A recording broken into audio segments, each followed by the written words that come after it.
Welcome to the Black Flash Boxing Channel, the home of Manchester's elite boxers who are trained, managed and promoted by Pat Barrett.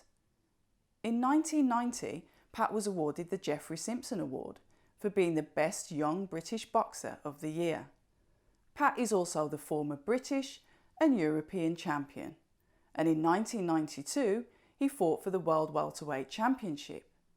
Earlier today, I caught up with the Black Flash. We spoke about his journey so far and the start of his brand new YouTube channel. I hope you all enjoy. Pat, thank you for inviting me to your lovely offices here up in Manchester. We're here to talk about the boxing channel that you're starting up. I'd just like you to go into a little bit of detail of how we came to this point today. Do you know what? I think it's just trying to showcase the boxers and stop waiting for the big times, like, the big shows, the Frank Warren shows and things like that. I mean, and by the time we do get there, the lads would have had the experience having the camera on them, know what it's like to be, broadcasted, and hopefully by the time we get there, we're just taking them on the bigger horizon. So they've done the small stage. It's like winning a small title and fighting, and you fight for the central area, then you go on to fight for the British, then you go on to fight for the European, then you move on to fight for the world.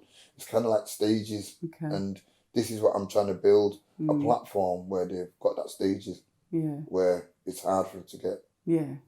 And talk to me about that hard to reach. You're saying that it's hard for them to get there. Boxers now in this world, like you said, it's either get to the main channels or they never get seen. So with your promotion company, you're going to be now pushing those guys that wouldn't necessarily get seen to the forefront. What gave you the idea and the motivation to get that established and set it up here in Manchester? Well, to be quite honest with you, Abs, what it was going back now to my career, that Brian Hughes, told me how hard it was going to be for me to turn pro and to have a career. So we come up with an idea of turning me into a journeyman, but believe that, and he told me this, that I wouldn't be staying as a journeyman that long. Give it 12 months, sign with this manager for 12 months. And in that 12 months, I was able to be busy and have a lot of good experience. And I think in that 1 year, I had 12 fights in that 1 year, and it's unheard of now. So I got the experience, and I never had to sell a ticket. And within that 1 year contract was over, I didn't have to re-sign. Then I went with another good promoter, Alec Morrison from Scotland, Glasgow. And then I had another 13 fights with him. Right. So what, including winning the British and everything else, so, and the central area. Yeah. So within them 2 years, I had something like 23 fights already. Right. So this is what gives me the idea now of promoting myself, to keep my own boxers busy. Yeah. And rather than sitting and waiting for them to get on shows and phoning someone saying, can you put this kid on a show? I've done this for my own fighters. Yeah. I'm just going to touch a little bit about you starting your career as a journeyman, because that's not something that everybody will be aware of. You said that you had to be a journeyman, and then that's when you started to get noticed. Talk to me a little bit about that. Well, when I said to Brian at the age of 19, I want to turn pro. Yeah. And he said to me, in so many words, no disrespect to you, Pat. He goes, but, you've done nothing as an amateur. You've got no pedigree. Okay. So, I can't sell you to any of these big promoters. You can't sell tickets.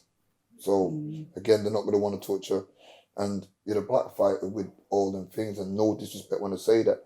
If you're a black fighter with a pedigree, it'd be able to work with you all the way.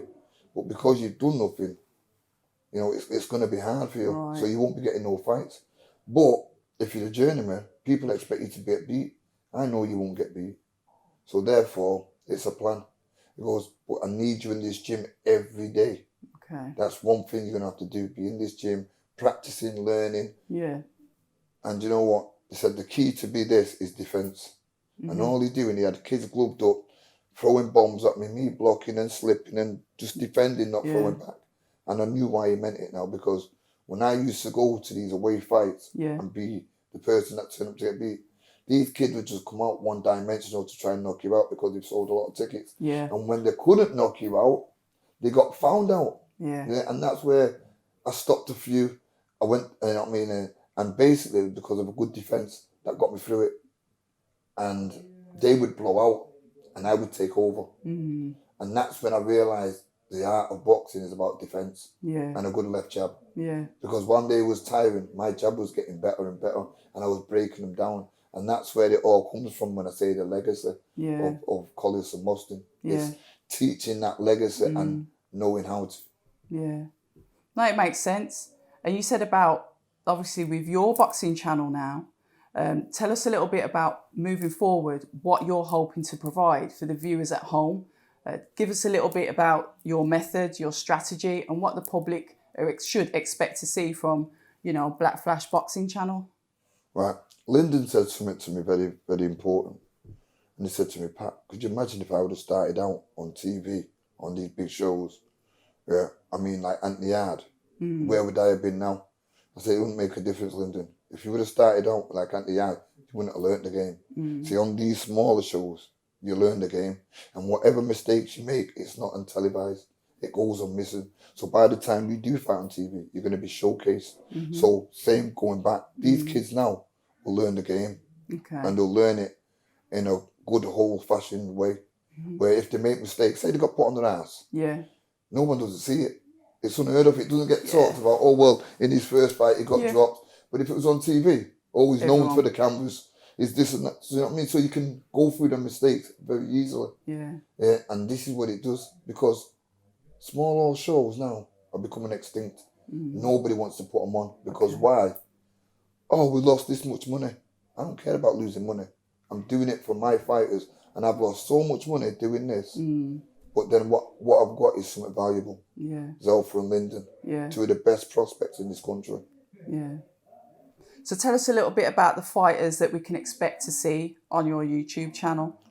I mean, I think seeing's believing. I mean, if they watch it, they'll see it. And if you follow it and you trust in what I'm saying, because the proof is in the pudding, which I've done it several times. Yeah. I mean, and it's all gone unheard of. Now you are seeing, look at Lyndon with Anthony Yard. I mean, I keep going back and talking about the same thing, but I can only talk about what I've done. Yeah. Yeah. And Lyndon with Anthony Yard, it was a great performance. Lyndon against Emmanuel, the first time he won the Commonwealth, was a good performance. I mean, it showed character, it showed strength, it showed grit, because he was in a hard fight. When he, with Spellman, it showed great defensive, great ability, good defence, good everything. And then with Anthony Yard, the biggest fight of his career, you know what I mean? Same with Zelfa. Zelfa would get Leon Woodstock. Great boxing. Yeah. Do you know what I mean? Yeah. These kids just need something like this to keep them going. Yeah. So what type of fighters are you looking to bring onto your channel? Who have you got in your stable at the moment, say, for example? I mean, you know what? If I name one, I feel like I have to name them all. Okay. And it's not about me naming them. I think they're all element of surprise. I mean, we've got Conor Ward, we've got Conor Burton, we've got Niall McIntyre, we've got Adam Rasul. And these are all up-and-coming new kids. Yeah. And it's the next generation. Yeah. And this is why I want people to tune into the Black Flash Boxing channel to see the next generation. Yeah. And, feel like they know them. So when they are fighting, they can come out and support them. Okay. And when do we think that we're going to get the first fights aired on there? Well, as soon as we get the green light to go, then we're all set up and ready to go. Yeah. We've got everything in place. We've got the venue in place. We've got everything. We've got the fighters in the gym. Yeah. We're just waiting to be okay. Then we can just sail on through it. Yeah. So for the first Black Flash card, how many fighters or how many bouts are you going to have on that card? You know what? It's going to be overpacked. I mean, along with this 6 fighters that I've got, then I like to give other fighters in Manchester the opportunity to fight. It's not just about me. Yeah. It's about anybody that I can help. Yeah. I mean, we do it in Liverpool. I mean, we was working with Paul Stevenson from Everton Red Triangle. 3 of these fighters have been showcased and also fighting under Queensberry now. Yeah. Which is very good. So, when we can get the opportunity to do that, that's what we do. Okay. So your relationship with Queensberry, I'm taking it will still remain the same. You're just setting up the channel to air your local fighters, to push that local talent through, so the world can get to see, what Manchester and what Black Flash Boxing Channel has to offer. Yeah, I mean, it's something like that. I mean, the working relationship that I've got with Frank, as you can see with Lyndon, and hopefully he'll put a show on and we can showcase all the fighters that we've got. And every good fighter that I've got will go that direction. And, we'll keep that friendship and the level of what we've got going. You know what I mean? It doesn't need to be any way, because with me and Frank, it's a respectful thing. He used to promote me, got me my first world title, and we've also got a friendship which is hard to say with any promoter, that you have a friendship. You might say you know him, but we've got a mutual, respectful friendship. And also, he delivers what he says. As we went down, we talked about Lyndon's career. I mean, there's great, exciting things to come. I know we can get into speaking about Lyndon's career, but I just want to concentrate on the YouTube channel. So are we going to have to pay to watch these fights? Tell us a little bit about the method and how we're going to watch these fights and what we need to do. I mean, look, I'm not going to be charging. I don't want to charge. I want people to see them and to let the world see what we've got. Then I'll be your typical person that's in this for the money. No, I'm in this to let the eyes see what's coming through. It's not about payment. It's just about these kids' career and people choosing and tapping in and liking them and following them and being supportive of them, because it's the hardest thing to do now. It's to sell a product. So I mean, never mind give it away free, but what I'm giving is good prospects. If you like what you've seen before, you're definitely going to look this next lot. So say, for example, we get the go-ahead in April that things are open back. You said you've got the venues booked, you've got everything lined up. When can we expect to see the first show on your channel? As soon as, look, let me just say, I'm looking as far as way back in the end of March. I'm just hoping that everything's going to be okay. If not, I've got another date put on ice, And every time I keep putting a date back, because I'm just hoping, just like everybody else, I'm hoping that one day this moment is going to be over and we can get on with our lives. But there's one thing that I can say, that all my boxers and their mindsets ready, and they're like me. They're just saying, you know what, Pat, we're ready. As soon as because they're in the gym every day, they're still doing whatever. They've not switched up. They don't even know that this pandemic moment's going on, the way they're in the gym. Staying ready. So will we expect to have Lyndon on one of your shows? I think Lyndon's past my shows, and I don't mean that in a bad way. I mean, I couldn't afford Lyndon now. And this is where it comes to the bigger shows, because for me to get someone to fight Lyndon on my show, my show would have to be bringing in a lot of money in order to do that, to pay for Lyndon's purse, to pay his opponent's purse, and we've got to get bigger sponsors on it. I mean, and I'm not trying to be that big. I want to be small. I want to be the biggest, smallest thing going, known. I want to be respected for giving fighters a chance and the opportunity to come through this. I mean, we've got a list of fighters that's been boxing on the Black Flash channels and done well and got good careers and been beaten, and they've come back to my show to get polished up and then go out again. And that's what this does. So it's sort of like a grassroots, sort of like a stepping stone for the fighters that are just coming through, isn't it? Not just for the fighters that are coming through. Look, okay, Zelfa got beat off Ronnie Clark, okay? And it's business. Zelfa would have been on the shelf until he would have got another fight. Now, Zelfa got given the Leon Woodstock fight after Leon Woodstock got beat. So that was going to be a tough fight. What I decided to do was put Zelfa out on my show. Because he's been on the shelf, get that ring rust off. And as soon as I done that and he fought Leon Woodstock, his performance was excellent. But if I didn't get him out before that, it would have been a dragging hard performance. So do you know what I'm saying? You need that little warm-up fight before you get into a big fight. So sometimes it wouldn't be about the money. Say for instance, Yard would have beat Lyndon. Then Lyndon would have had to come back on my show to restart, because this is what you do. You come back, reset yourself, and then you go again. You don't say, oh, well, I'm not fighting on them shows, I'm too big. No, you're not. If you've been beaten, that's what you have to do. So you restart. You know, I had another fighter that had that reinvented himself from my shows, Marcus Morrison. I mean, he got beat. He had a terrible beating up that Wellborn. He had 5 or 6 fights with us on the shows. Come back, went over to Italy, won the silver belt intercontinental and looked good doing it. And he was there to get beat. Do you know what I mean? Yeah. And he come back and so it does help. It does have its ways, these small old shows. Why they're becoming extinct is beyond me. Yeah. People are scared to lose money. Nobody wants to invest in fighters no more. This is why you get a lot of these kids now turning journeyman, because they've got no hope. Yeah. They've got no one believing in them. Yeah.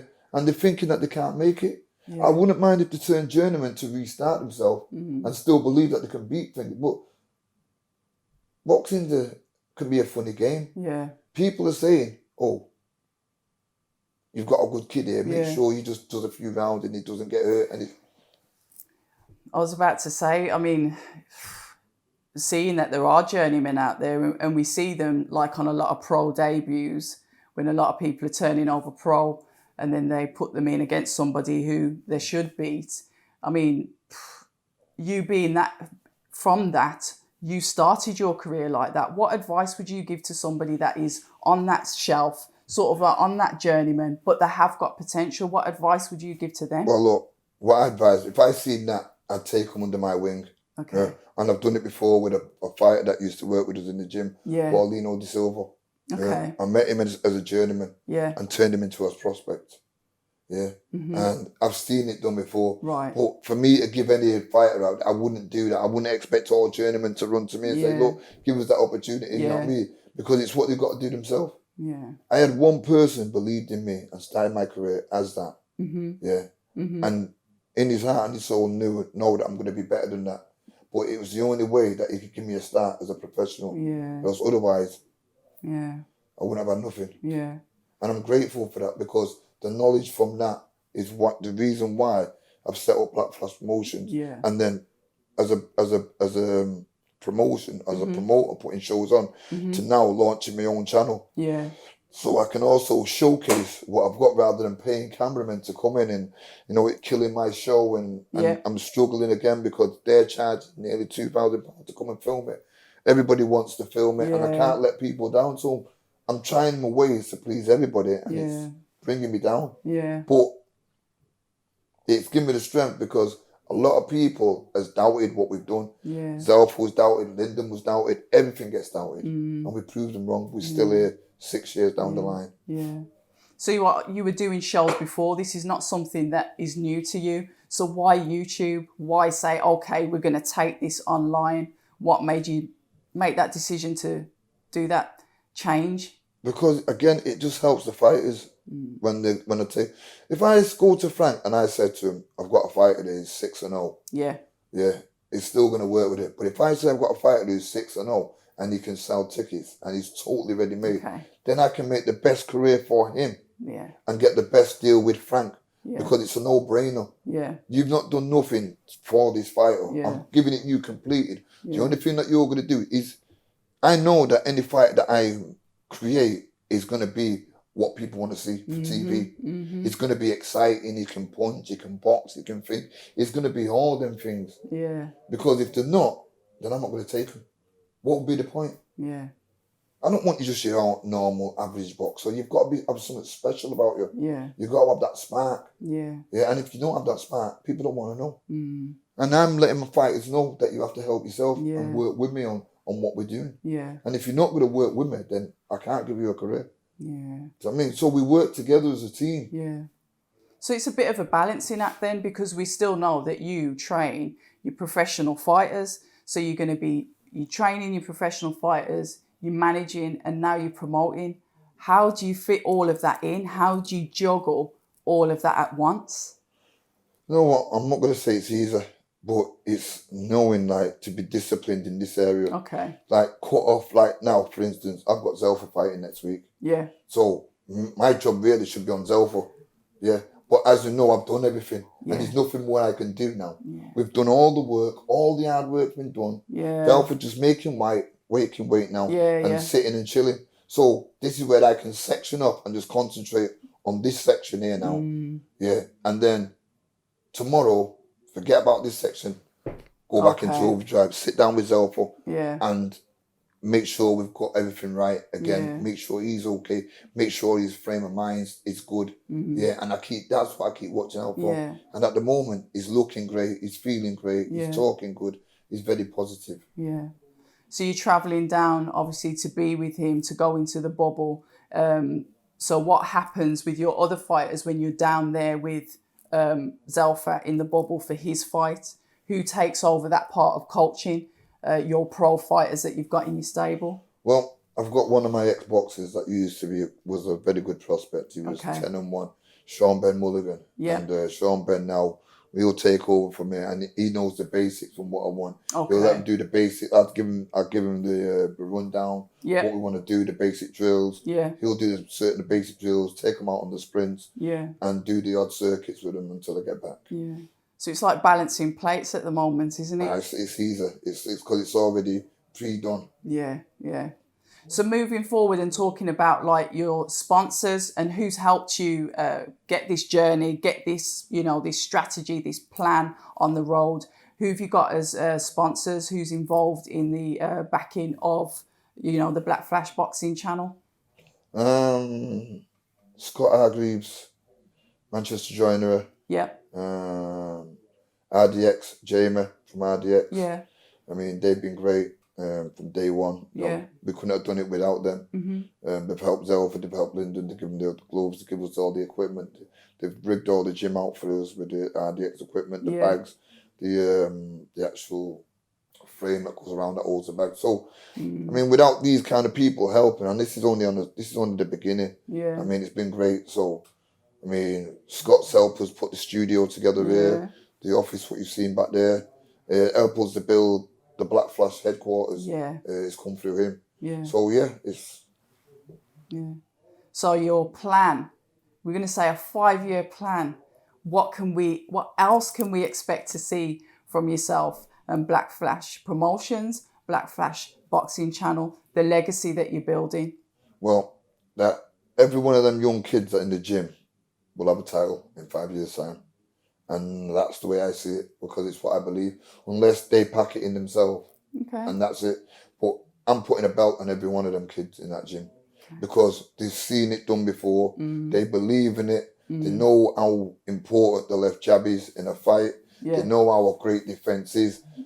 Now they've seen it. Now like I said, they made my job easier. Zelfa and Lyndon are great role models in the gym to have, because their ability makes everybody want to be like that, or better than that, or just as good as that. Do you know what I mean? And that's the greatness of it. The good. What's the word? I would say, empires to look up to. Yeah, definitely. So you're here for a long time. You're not planning to go anywhere, and it's going to be growth for Black Flash Promotions and Black Flash Boxing Channel. For both, yeah, for both. I mean, they both complement each other. The channel will complement the promotion. The promotion will complement the channel, because the promotion will bring success. The channel was able to showcase everything from, this is the first show we've done it, and then to see where we're going to go down the line, where we're going to go from here. It was a pleasure speaking to you as always, and I can't wait to speak to you again soon. Thank you, Abs.